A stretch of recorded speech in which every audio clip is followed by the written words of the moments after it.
I'm Pamela Portnoy. I'm Alexa Marie Anderson. And no one's okay.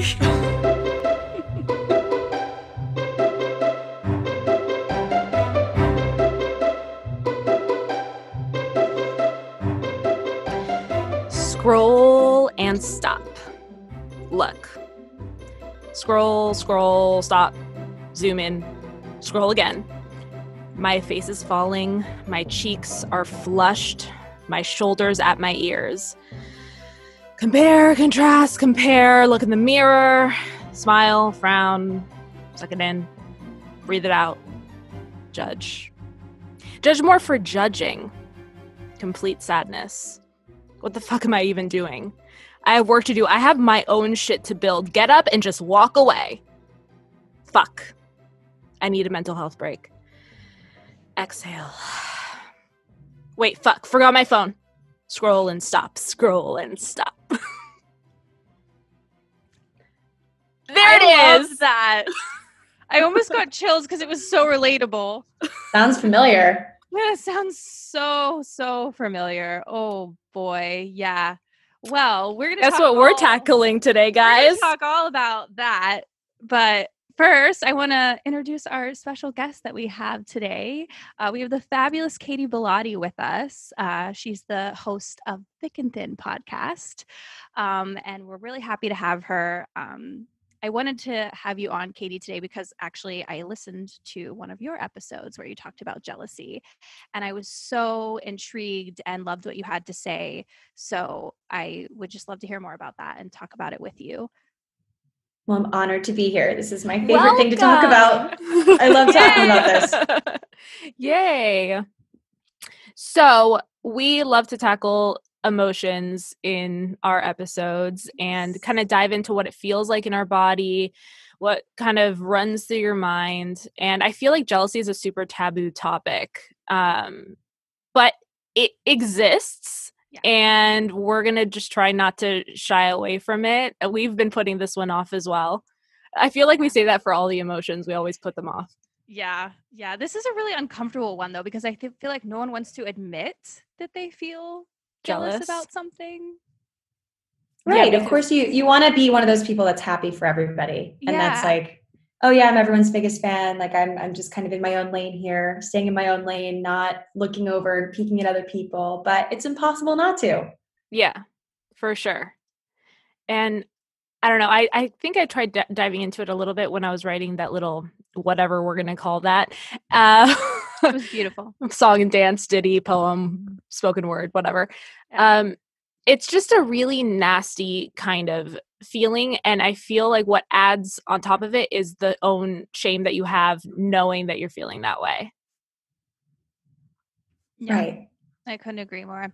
I feel like, I don't know, Katy, how do you, like, are there certain things that you do to like get yourself past that emotion, or how do you deal with it on the day-to-day, especially with social media? It's so hard. It is so hard. And I'd be lying if I said that I don't let it get to me. Like, of course, no one's perfect in any way. I think, what we have to remember is, and what I've just realized over the years of being super transparent on the internet, and the beauty in doing that is people often open up to me and people share, when it's kind of a domino effect of like, when you're super honest about how you feel about things, it's almost like it unlocks something in other people. And it also, when you kind of admit a flaw of yours, it gives you the power over it. And you get to say, well, this is maybe not even a flaw, maybe just like something that I don't love about myself, something that I'm working on.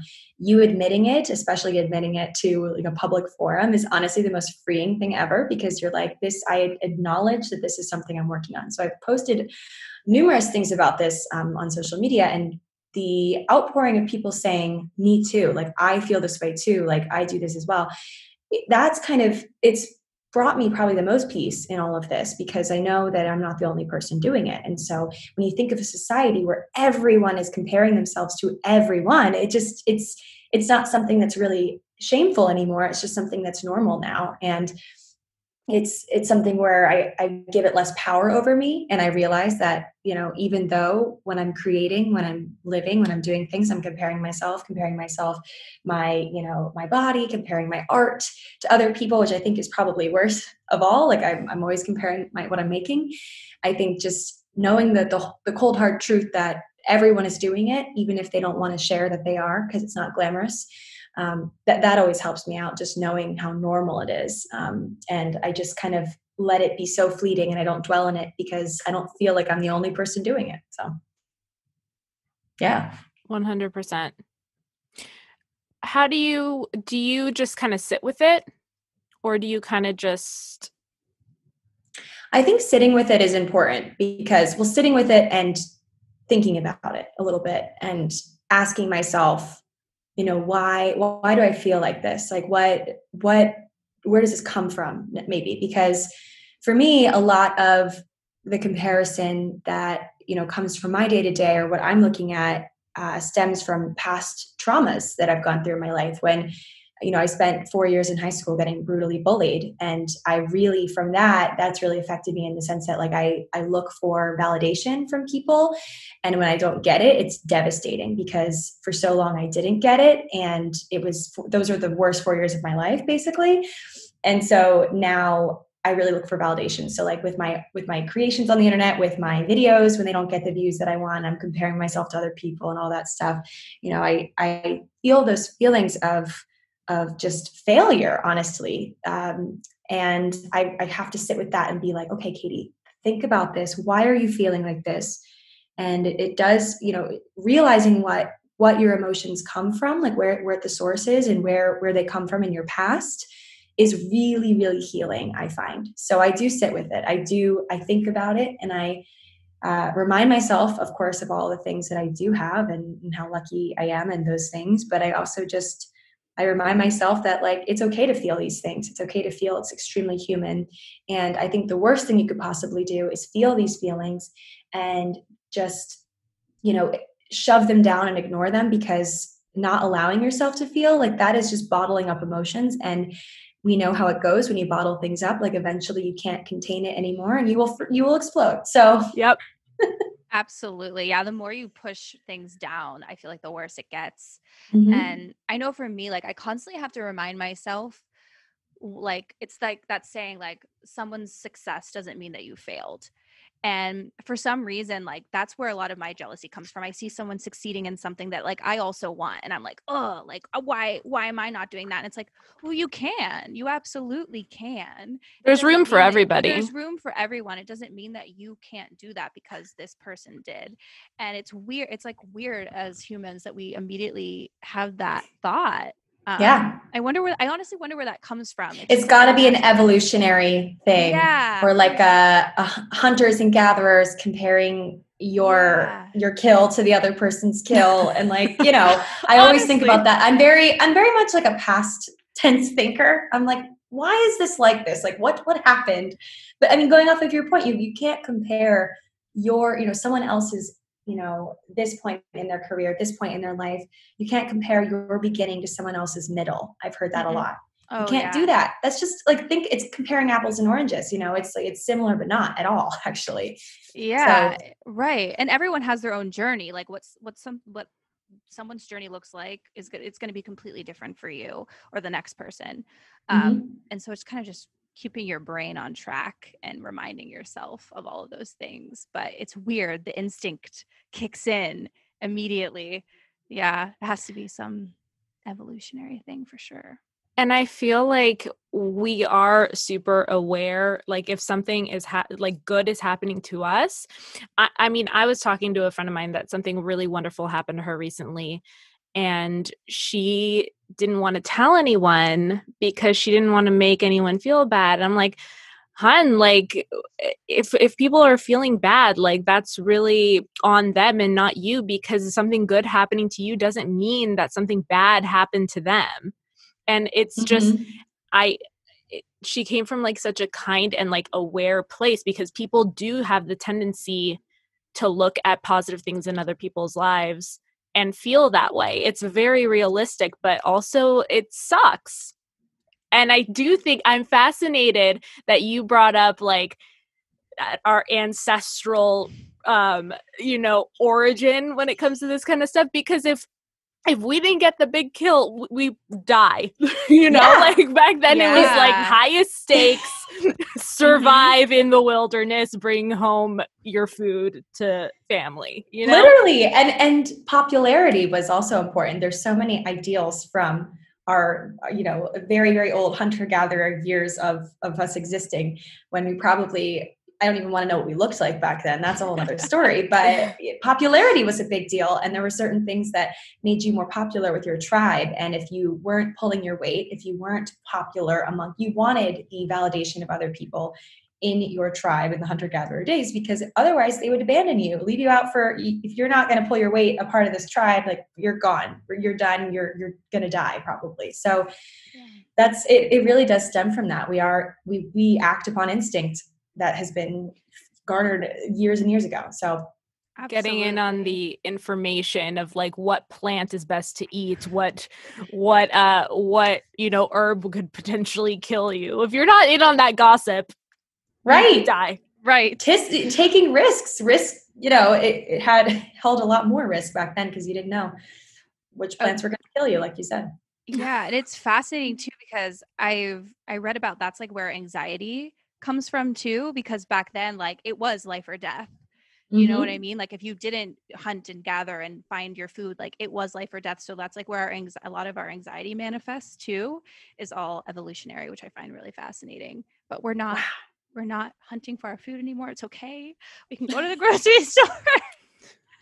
I mean, that's why people freaked out, beginning of when the pandemic was first announced. And that's when everyone was panic shopping and bought all the toilet paper and everything, because it felt like, the adrenaline was really, people were like snapping into action, looking at their neighbors and saying, oh gosh, I should probably how it goes. And it's the same sort of thing. Oh yeah. Absolutely. Like early pandemic, I nearly had a panic attack in a Whole Foods because I was not like prepared for all of that nonsense with so many, like I had never seen the store like that in my life, like the shelves and everything. Right. I mean, that's a whole other topic, but you feel other people's stress. Oh yeah. Oh, absolutely. Absolutely.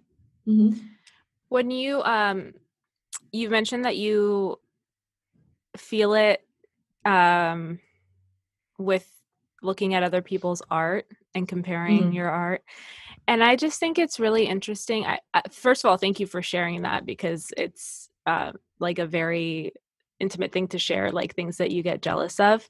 But it's funny because when I hear what people are jealous of, sometimes I think that's the last thing I would think that they were jealous of, because I was listening to your podcast and you have this wonderful, you guys, if you haven't checked out her podcast, please do. So good. You have this wonderful ability to share your intimate thoughts without judgment. And I was listening and I was in awe of you, because I'm like, wow, I don't know if I have the guts to share some of the stuff that she shares. It's really beautiful. I was listening specifically to your one of your friend breakups episode. And that was very much like a spoken word, like stream of consciousness, gorgeous episode. And I absolutely loved it. Well, thank you. I just think it's so funny that you get jealous of other people's art. I'm like, she's on top of it. See, hearing you say that is crazy too, because that episode was like, I was honestly feeling so burnt out last week. I had like no energy and time to like prepare an episode. And I was just like, let me just like talk. And after it went up, I was like, that's probably my worst episode I've ever put out. No. So it goes to show you're always thinking. And I think the worst thing you can do also, like this is a newfound sort of jealousy feeling I've gotten, is like, I've been kind of jealous of myself in a way that sounds really weird, but like my past self. I've been on the internet for 11 years, 12 years almost, like this December. And it is December now, I guess. Today's December 1st, but regardless. And I find myself comparing myself to my old content and how I used to be, because I have gone through a period of like being a social media person where I've got a little bit sick of the internet in a way where I've like kind of lost my spark and my drive to make things sometimes. And I never remember feeling like that in high school and in middle school, because high school, that was my outlet, the only thing I could really look forward to. And then through college, it was something I was passionate about. And then I kind of like lost it the past few years, and I've been like struggling to get it back, like the spark I've had with creating things online. And so I've found myself in this weird position where I'm like, I am jealous of my past self, and I'm like, what am I doing? And I've become disappointed in myself and how I've grown up, which you never want to feel. It's a really ugly feeling to be like, wow, if my past younger self, like my inner child or whatever would see what I'm up to these days, like, would they be proud of me? And like, maybe admitting to yourself, like, oh, maybe they wouldn't be so proud of me and how I am. Like, that's a really hard thing to admit. And so I've been struggling with that as well. And just, this whole year has felt very, I haven't felt extreme motivation this year, honestly. Yeah. So it's tough, but it's something we all feel, I think. Yeah, it's been a year of reflection, I feel like. So I can definitely relate with you thinking back. Like, you don't want to disappoint yourself, right? Like, right. That's a huge, it's the worst. It's the worst. It's like it's a terrible feeling. So I definitely relate with that. Like, thinking back, like, oh, would she be proud of me now? Like, am I working hard enough? Am I doing what I need to do? I don't know why it's weird. Like, the world slowed down and everything, all of the feelings happened, which I don't think is a bad thing. I think it's good, but it's definitely been an emotional roller coaster, I'm sure, for most people. Because we didn't have time to feel them before. No. And now we do. Exactly. No, it's all good stuff. It just is, it's like cleaning out everything. Like, yeah. Yes, it's like a cleanse. It's like a cleanse, like a detox. Yeah. And hopefully, yeah. And going back to jealousy, just like, I've been sitting with that a lot too, and trying to work on that, because especially with the pandemic, social media has been our main source of like connection with other humans, which is so great. But like, I find myself having a love-hate relationship with it. Like, there are days where I'm like, this is so fun and awesome, and I get to express myself. And then other days where I'm like, I'm addicted to this, and it's making me feel like not great today. I got to put it down, but it's hard to put it down. Gosh, like the push and pull of that has been a huge struggle this year. Do you think that jealousy is sort of rooted in obviously it's rooted in insecurity, but maybe a lack of being present as well, because it's kind of a striving for something other than what you have at this moment? And it's funny that you brought that up about jealous of your past self. And I felt that before, but on a way more like shallow level. I think because time has been standing, like, I feel like this hasn't been wasted time, but time is passing by, and there's so many things that like we're not doing. And life has changed so much that I feel a little bit like, oh, time is passing me by. I'm not getting any younger. So I look at like old pictures of me. I'm like, I was once a great beauty. But like, I remember at the time I was feeling just as, if not even more insecure than I do now. And I just think that's literally me. Presence, Yeah. Yeah. I always say, if you have one foot in the past and one foot in the future, you're straddling the present. You're crotch deep in the present, and nothing is really happening when you're like, you're straddling, you're not living in it. You can't spend so much time. And this is a struggle for me because I'm like a lover of history and all things past tense. So I'm like, oh my God, things were so much better back in the day for me. But it's hard not to think like that. And I agree with you in the sense that like, I feel like time is kind of passing me by right now. Like, I feel like I get this weird anxiety where I'm like, am I using this time to the best of my ability? Like, because my dad said to me the other day, he's like, Katy, you should do things in this time where the world's kind of stood still that you won't be able to do when things pick back up again. Like, read some books, like have some downtime, relax, like don't focus so much on like hustling and making money and all that stuff that we do when the world is spinning so fast. And I feel like when I do those things, though, I feel like, oh, I'm not being productive right now. And like, I have this like weird, like dual mind complex where I'm like angry at myself for not doing enough, and yet angry at myself for being angry at myself because I should be relaxing and taking this time. So it's just so frustrating right now. And social media definitely pours into that, because you're seeing other people absolutely kill it. Like the Forbes 30 under 30 list came out this morning and I was looking at that and I'm like, Me oh my too. God, all That's these so people. funny. I was like reading this list and I'm like, all these people like under the age of 30, I'm 25. I only have 5 more years to make it on this list. But really, does it matter if you're on the too list? Late for me. Right. Like that's so funny that you brought that up. Does it matter? Does it matter if you make it under 30? It doesn't matter. Age is just a number. Like, honestly, that list, I was like, I tossed my phone. I was like, you got to stop looking at this. No, it doesn't matter. It does not matter. And I want to go back to the past self a little bit too, because I think I romanticize the past a lot. I don't know if anyone else does that as well. Me. Yeah. It's like, I'm almost making my podcast. Yeah. I love it. No, but it's so true. Like, I always think like where I am now, like, is always the worst. And then like the past was like wonderful and the future will even be better. But like, I need to find peace with the now, I think. So yeah, going back to the being jealous of your past self, I almost don't know if it's like us just romanticizing it a little bit. Cause I don't know if our present self would think. Because you don't like when you look back on things, like I look back on college all the time and like just certain phases of my life where I remember when I was living it, it wasn't as glamorous as it is when I look back. Like there was definitely things that I was really struggling with in college. And yet when I look back on it, when I'm just having a really hard day adulting, I'm like, I wish I was just in college again. I think of all the nice things about it. And I don't let myself think about it just doesn't have space in my head. You only think about the good sometimes. So yeah, I definitely romanticize my past in a way where I can't be doing that all the time because the present, I'm going to not live in the present. Exactly. It's about, you have to be, present. And I think relating it back to jealousy, it's like, I know for me, like I see someone doing something and I'm like, oh, like I need that. And so I'm already thinking future tense, right? Like I'm already romanticizing that future, like what I can get or what they're getting. So, but I just need to be like grateful and kind of like think about, okay, well, what do you have now? What do you have right now that you can be grateful for and happy about?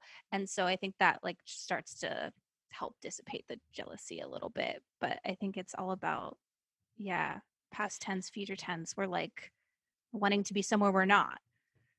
Always. This is the youngest you will ever be and the oldest you have ever been. That is mind blown. That is very profound. Yes. I have never even thought about it. So that's true. I guess, it's so funny because I didn't see this conversation going in this direction. It's so interesting that jealousy is just, it's a lack of presence. And I think if we're more rooted in what's going on now, that's probably the most helpful tip. And I'm not saying like be ashamed of being jealous. No, like it's a normal human feeling. It happens to everybody. But just like helpful tips because I know a lot of people don't like feeling that way.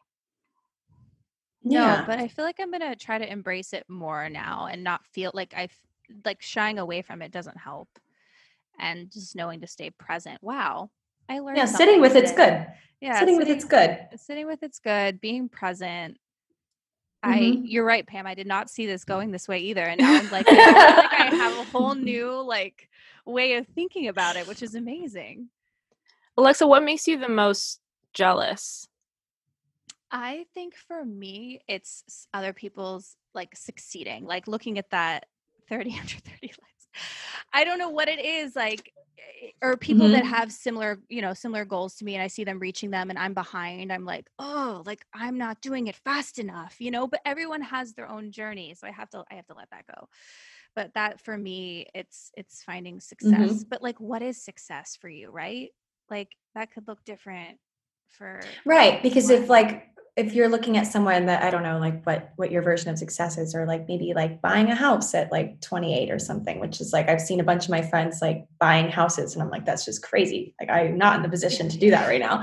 Like just I don't know, maturity wise, I'm like not ready for that. But I see that, and then but I know this person, and I'm like, but I think that they're they might not be happy in this other way, or like so it really just depends on what you define as success. Like and you again, you see people and you think one way about them, and you have no idea what actually lies underneath and what they're actually feeling. It's what just it actually impossible. looks like Right. outside of social media. Right. Exactly. Because we only get one version of it. So. Oh yeah, you get 10 minutes of someone's week, Yeah. basically, like, and all mashed together. Like, that's how much time it really is. So Yeah. I Mhm. feel success, and I think it relates back to my creativity too. Like when people are successful in their, creative stuff like acting Mhm. or writing something or shooting something, I'm like, oh, I want to do all those things, and so I get really in my head about it. It's Yeah. also Mhm. really when you do see that, because I can relate to that, but when you think about it, if you see someone, get a certain amount of success, you don't really think about the journey that they've had in getting there. Yeah, very rarely, like, you'll come across the occasional person that gets like super lucky in some, way, shape, or form. But a lot of the times, I guarantee they've cried their eyes out every night and like worked their ass off and said no to so many things because they had to say yes to this other thing. Mhm. And we're not privy to that on social media, the harder bits. So Right. That's so true. it's we're all in process. We are. And We're it all is, in process. I totally agree with you, Katie. I think it's the way that you frame success in your mind. Is it, I am successful if I have my health, good relationships with my family and friends, and I can luckily, support myself. That Mhm. it really just depends on your framework for it. Right. And it's unfortunate because the world has kind of given us a framework that we're supposed to, like, this is what we're taught in school, and we're taught to do this and this and this, and especially social media has really framed that for us by making followers such a big deal, and making views and having all the numbers displayed everywhere.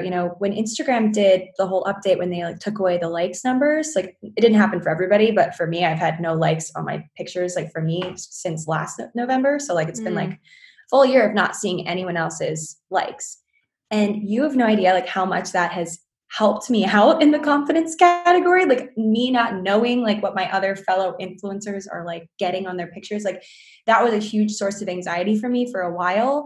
And now it's, Instagram eliminating that, even just one thing, has like completely changed how I feel about my confidence on social media, like how I view it, how I view a successful post. It's like, now it's not like, oh, what's a successful post? Like X likes. It's like, maybe it's comments. I don't know, but it's definitely changed things. And even just one way that Facebook or Instagram has like changed their way of doing things, it's really affected me. So I wonder what would happen if maybe, not that this would ever happen, but if following numbers weren't displayed, or like just all that stuff, that it becomes a competition, and it's really toxic sometimes. Absolutely. Yeah. I think that's the other contributing factor. It's very culturally based. Yeah. Mm-hmm. And I feel like on days where I'm very isolated from other people, and I'm not on social media as much, and I'm kind of just doing my thing, reading books, like, that's probably when I feel the best about myself. Yeah. And I just, but I want to be able to be a part of the culture and society and still feel good about myself. It's, but I think that's a contributing factor for sure. It's constantly shifting and changing. If that makes sense. I feel like that was a mishmash of words. No, that makes sense. It absolutely makes sense. Yeah, I feel better. I feel my best when I have I feel like my happiness level is directly correlated to my screen time. Like, in terms of how low my screen time is, my happiness is higher. It's really sad. But that makes sense. It really fluctuates though. It's like, because that being said, when I'm not on social media for a bit, I have like this feeling of like, ooh, I wonder what's happening, or I wonder what, and I wonder what so-and-so has created. Or I really do love the element of seeing other people's art in various ways. Like, it's different forms, different mediums. And I miss it. I have like a weird FOMO feeling. I'm like, I feel like I'm missing out on what's happening on social media. So like, it goes both ways, really.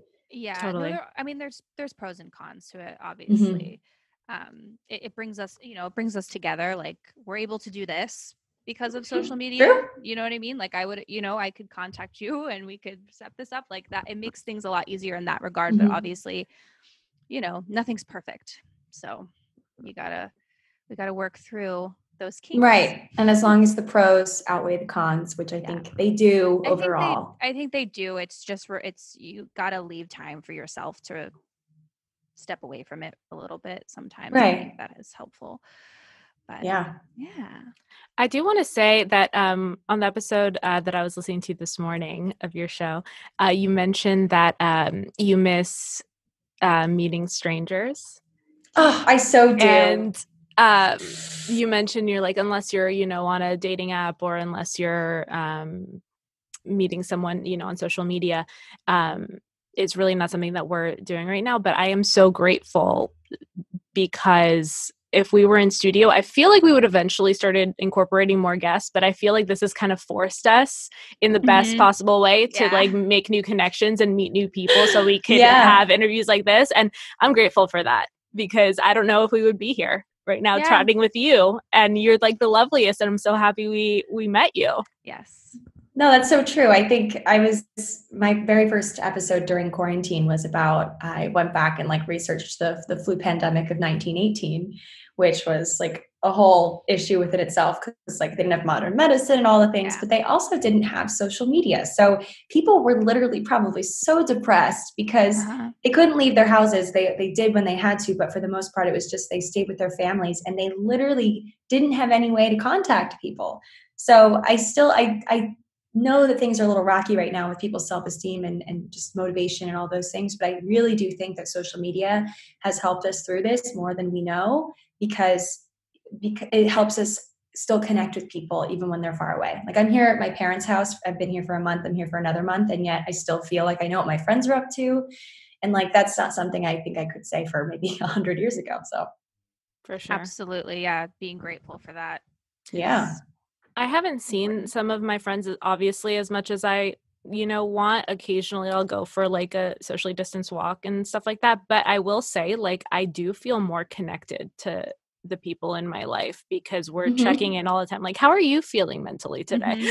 Like, yes, that's so true. We get so bogged in like our, bogged down in our like day-to-day schedules when life is more normal, that now I feel more connected and like, I've gotten to really know people this way. That's so true. Yeah. I feel like that's a great segue into our favorite part of our show, which is it's making noise. Sorry. No, you're fine. Katie, are you okay? Yes. Well, it depends on what you define as okay.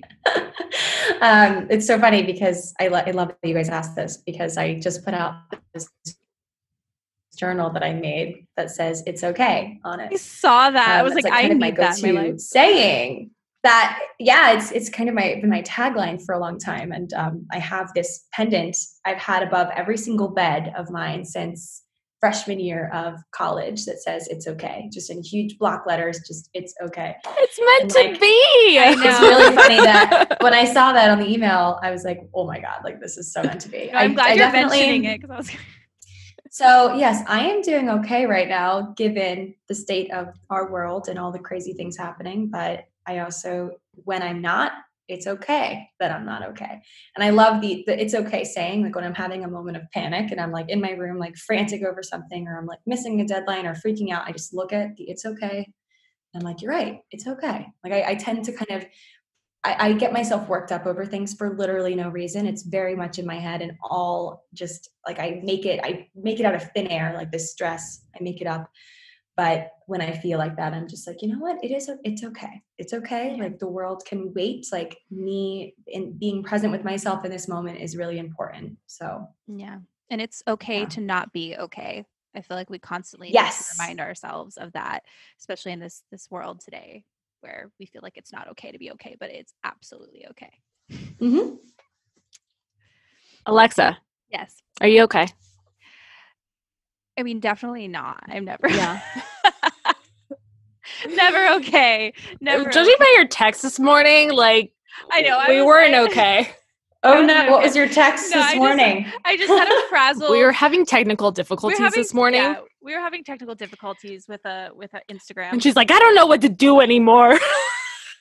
I was like throwing my hands in the air, and I relate to everything you were saying. It's like you're all in your head. You make things a bigger deal. Mm-hmm. That's totally me. Like I am very dramatic. Me too. What's that meme where it's like it's like I'll get over it, but I have to be dramatic first. I'm like, yeah, that is 101% me. Like it's gonna be fine, but I'm gonna be dramatic about it first. So yeah, I'm not okay today, but I am going to be. It is going to be okay. It is going to be okay. Love that for you. Pam, are you okay? No. I'm better than okay. Yay! Yay! Although I'm a little bit tired, okay, we're gonna appreciate the small things right now. I have in my kitchen a bunch of several of pins and needles. What is it? Persimmons. Oh wow! I love persimmons. You introduced me to those, Pam. They're so good. It's like if a pumpkin made love to an apricot. I don't know. Yeah. It's so good. And so the last couple mornings, the highlight of my morning has been I make my coffee frothy, mix it up really good with a little blender, and I have a little cut up persimmon, and it feels very cozy and nice. And I'm going to dive into it soon. It's the little things. That. Yeah. As I talk about my breakfast at like 1 p.m. It's fine. It's fine. All good. It's all good. As I'm not a morning person, Katie. So like I always I'm not either. Late, start my day late. All of it is super late. Me too. All of it is okay. Mm-hmm. It's okay. I'm on this train now. You can't get me off. It's okay. All okay. It's all okay. Yay. Well, thank you, Katie, for joining us. And can you tell our listeners where they can find you? Find her, guys. Yeah, let's go find her. You can find me. You can hang. So my podcast is called Thick and Thin, and I post every Thursday on there. But if you just type in my first and last name, it's Katy and then Bellotte, like Pilates. You can find me on literally every platform. I do something everywhere. Follow her. She's really great to follow. So much fun to listen to. She has the most soothing podcast voice I've ever heard. Absolutely I hear this all the time, and I'm like, I don't get it, but sure. For me, when it comes to podcast voice, like you're up there with Aaron Mahnke. Have you ever listened to Lore? I am obsessed with this podcast. Feel like you would. I love him. Yeah. You and Aaron have that soothing vibe. I love his voice. That's such a big compliment. I'm obsessed. I love that podcast. Alexa and I saw him live last year in July in LA. So cool. See, I feel like seeing him live, like I don't know if I could I have never actually even pictured what he looks like. So that would definitely like bring down the fourth wall for me. Oh my God, Katie, it was the best. Like he had like this leather armchair. He had his piano player like live playing. Oh my gosh. He was reading from a leather-bound journal. It was beautiful. It was wild. So the aesthetics, this is exactly how I picture him recording. Yeah. So that makes sense. Yeah. I love it. Yay! Thank you so much for joining us. No problem. Anytime, guys. Yay. We'll see you next time, you guys. Bye. Bye. Thanks so much for listening. Please don't forget to like, share, subscribe, all the things. If for some reason you want to see more of us, you can follow us on Instagram at NoOne'sOkay. And a special thanks to Jordan Ross Weinhold, Sean Moore, Jason Crow, Claire Palmer, Jackson Palmer, Tiffany Haymoff, Shane Rings, James Liddell, and our podcast is recorded at Soundworks Studios. We can't wait to meet you!